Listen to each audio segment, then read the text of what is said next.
And let me just say, holy snikes, this game gets bananas in terms of the tension.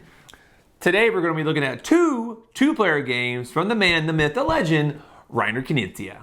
And the first game up is going to be Marabunta. This is a nice surprise. I think I was watching Actual Law's YouTube channel. He recommended this game. It's one of his top games. And I mean, I'm not inspired by the cover art. Just going to say that. And then I looked into the game a little bit more. I thought it was like a roll and write, but it has that neat mechanic where you have to, divide things up and your opponent chooses what they want it. So I haven't played a game like that. So I figured, okay, I love roll and writes. I haven't played that mechanic yet. Let's give this a try, and definitely surprised by it. It ended up being way more intense, mostly for the divide in selection piece, because especially mid game, it can definitely start to hit hard with that decision. So yeah, we'll just kind of walk through a quick high level overview of it. I'll keep the overview pretty high level. Ultimately, there is 1, 2, 3, 4, 5, 6 different color regions, and you're just trying to have the area majority of each region. Basically have the highest value. I put a little example here in blue just to show you. So for instance, right now my total value of the blue section of my blue color is 2, 3, 1, so that's 6 points. And then my opponent only has 2, 1, 1, so he has 4. So by 6 versus 4, I would win that region, right? And then how many points you get, we'll get to right now. So each turn, one person will roll the dice, take one of these tiles, and now they need to make 2 different piles for offering. Now you can divide these dice any way you want. Yeah, I could just put one dice over here and the rest here, and I offer the choice. Now that's probably a bad idea because I'll just take this one and I'm leaving myself with a 2.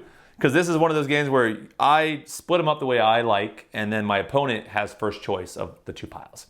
So I need to figure out, okay, how do I want to divide these dice up so that, I'm getting what I want and maybe not helping them too much. But obviously they can see both choices. So there's like that tension there for sure. And it definitely gets tense. Just for fun, we'll say they took the tile plus those 2 dice and they leave me with these 4 dice. Maybe they just, for a reason, they needed those outcomes there. So now what happens is now on my turn, I would fill this out. I would take the green 2, I would put a green 2 somewhere. And now the one rule is every number you put down has to be adjacent to an existing number, right? There's some ways around that, which we won't go to now because it just gets too deep in the weeds.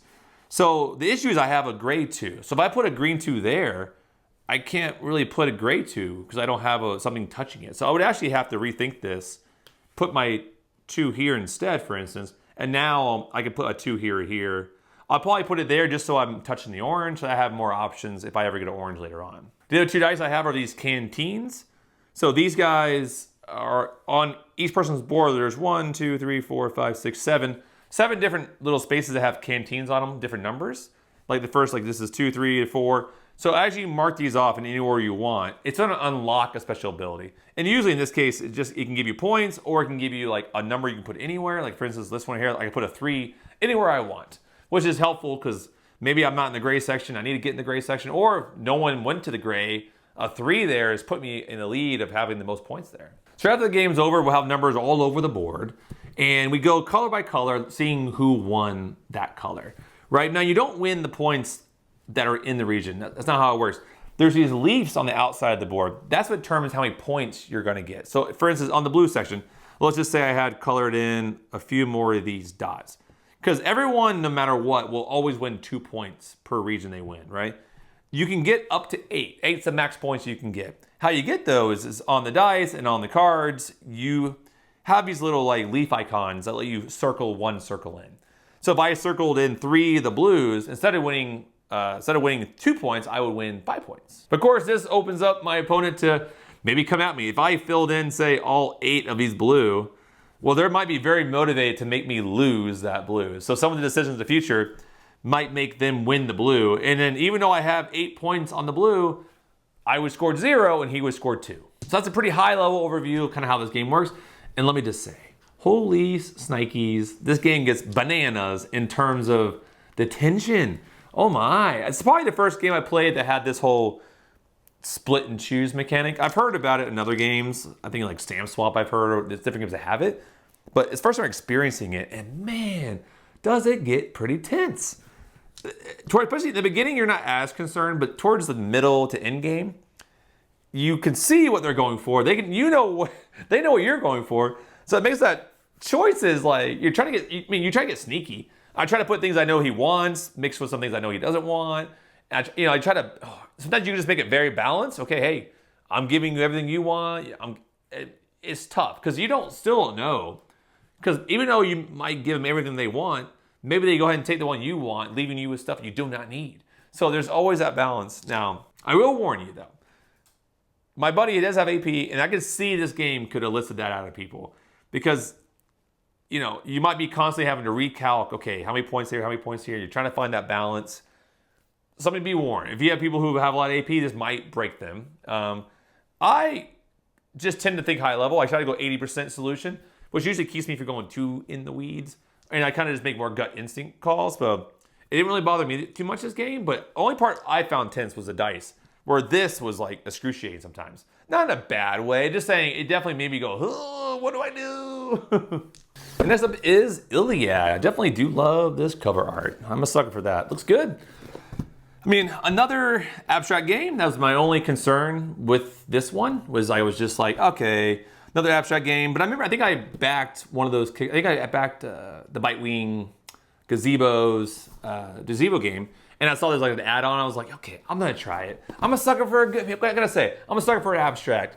And at first, when I started setting this game up, I was a little concerned. I was like, oh man, I don't know. It just feels like this is gonna be too much mathy. But once I get into the play and I started to see how the strategy unfold, it really isn't too intense. There's definitely there is math involved. You're constantly figuring out the values of things. But I found as the game progressed on, it became a little bit more narrow and narrower. So it didn't feel like it ramped down. As the game went on, I felt like the decision space ramped down a little bit, so that became a little easier. But the beginning is definitely open-ended, and you got to kind of figure out which way to go.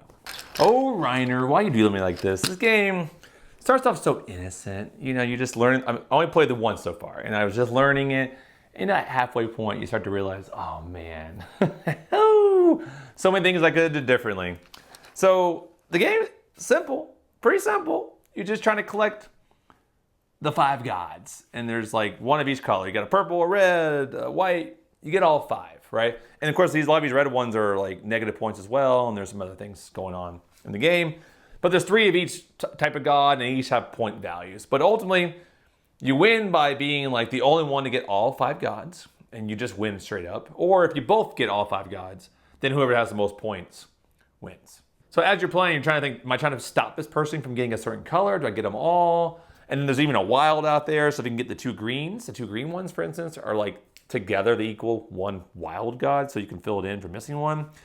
Then, or do you like, okay, I'll let him get all 5 gods, but I'll just make sure I maximize the points, so that way, and that's how I ended up winning. We both got all 5, and I just saw that coming, so I was able to get like 20 more points than him, so I won that way. The game is pretty simple. It's one of those games where like you have 2 tiles in your hand, you play a tile, and then you add a tile back to your hand.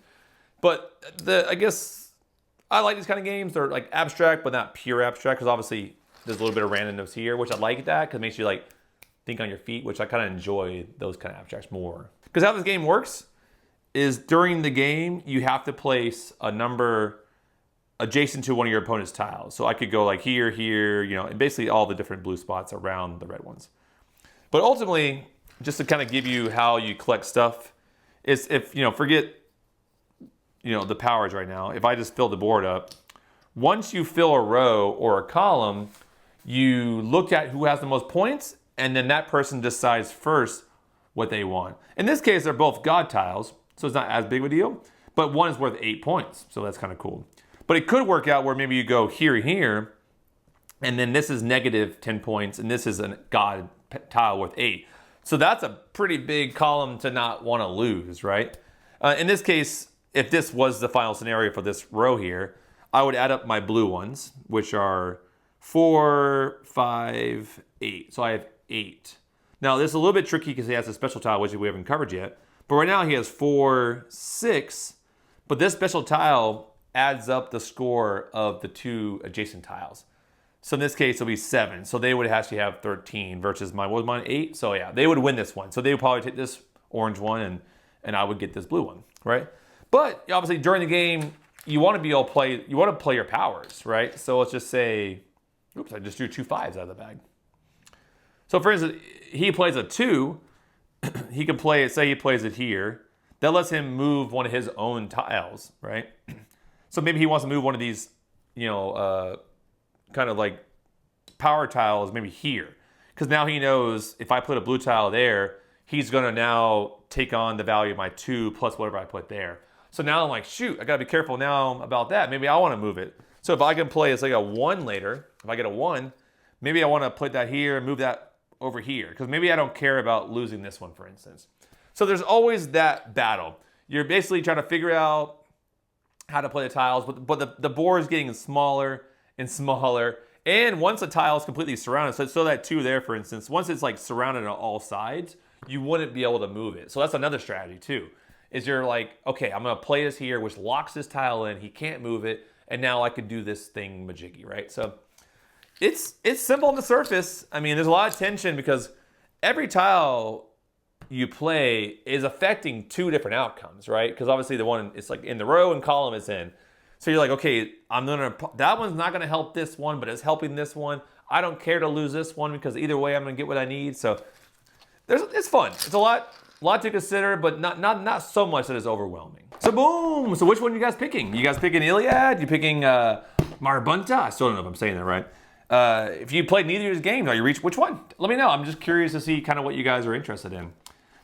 And then yeah, I know I do feel weird. It's a lot of Reiner Knizia. It just worked out that way. Where I know last week we had a Reiner Knizia game in here, and now we have another 2 of them. I guess it shouldn't be too surprised. The man has a million games, so what do you expect? I guess my final thoughts. I mean, Iliad, it's another abstract. I definitely have a lot of abstracts. I'm definitely paring those down. A couple few videos, I got rid of the gift series games, and then I got rid of like Booped, and so this one, my initial feeling playing it, I was like, oh no, I think it's gonna be one of those other abstracts. But I think it's light enough and quick enough, and I think it definitely has a lot more play. So I'm not really feeling like this is a game I need to get rid of. I do think this is a game to keep. With Marabunta, this one's a tough one for me too. I like it a lot. I think it's a game that's easy enough to teach somebody, right? But it's not like a game I would introduce somebody. So I'm always in this weird space where, you know, this is a good game, but I know I want to play a head-to-head battle with somebody. It's still small enough to bring with me, but I feel like they could handle it. I feel like this is not a bad game, but if I know they have analysis paralysis, I'm probably not bringing this game out because it will most likely break them. So yeah, these are 2 fun ones to have on the shelf. So, and I appreciate you guys again. Please subscribe. Thank you. I appreciate you guys' time. I hope you guys are enjoying these videos. They are a lot. I mean, I've been seeing a lot more comments lately, which has been great. I love hearing from you guys. So continue, keep it up. Keep up the comments. Until next time, take care. See ya.